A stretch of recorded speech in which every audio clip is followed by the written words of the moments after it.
नमस्कार मु विमला पल्लाई आपण मानू दीपुर दीपावली चैनल को स्वागत। मार सेवा त्याग बलिदान प्रत्येक व्यक्ति जीवन में गुरुत्वपूर्ण भूमिका ग्रहण करें। विशेषकर झील मान क्षेत्र में मार स्मृति स्मरणीय हो रही जाए। कविताटीर शीर्षक मने पड़ू आजी बो। अंधार राति डर लगे बोली डाकुथिली बो बो, जानी निश्चय मो डाक शुणिबू जेते काम थिले थाउ।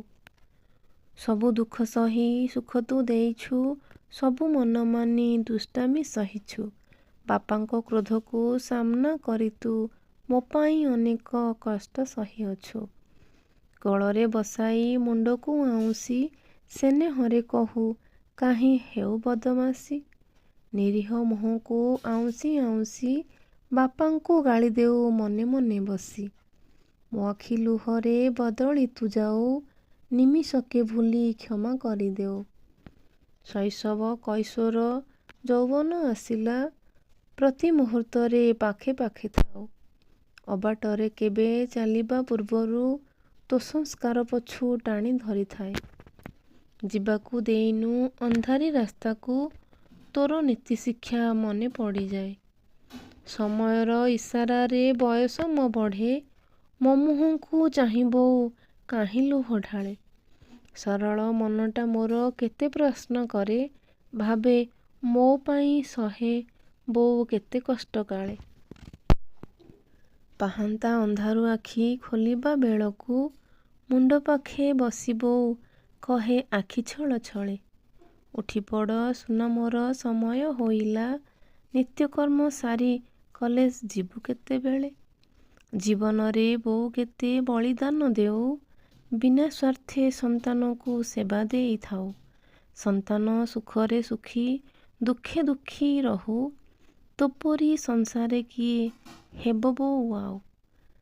चाहिनु बड़ पदवी ऐश्वर्य प्राचुर्य, आमरी खुशी रे बो तो सुना राइज। बड़ हेबा जाए मते छुआ भाविथिलु, विवाह परठु बो तोर मुखे नाही तेज। विवाह परठु हाथ छाड़ी देई स्वार्थपर होई गलु, आजी मु बुझुछि मो मुह को चाही काहि लुचि कांदु थिलु। पूर्वरु योजना करी रखिथिलु छाड़ीबाकू शाशु घर, आजी मने पड़े तो कथा बो नेत्रु बही जाए अश्रुधार।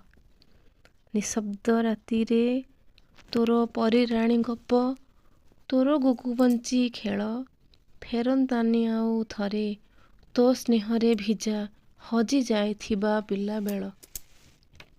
पर्वपर्वाणी रे ओषा पुनेई रे मने पड़ुबो आजी, राति दिन हुए पुनेई भी आसे बो तो स्नेह जाइछि हजी।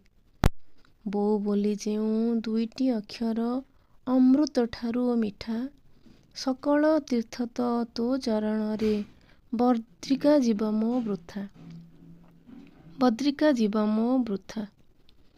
धन्यवाद। आपण मानंकु जदि मो कविताटी भल लागुथाए तेबे भिडियोटी को लाइक कमेंट करने को भूलिबे नहीं।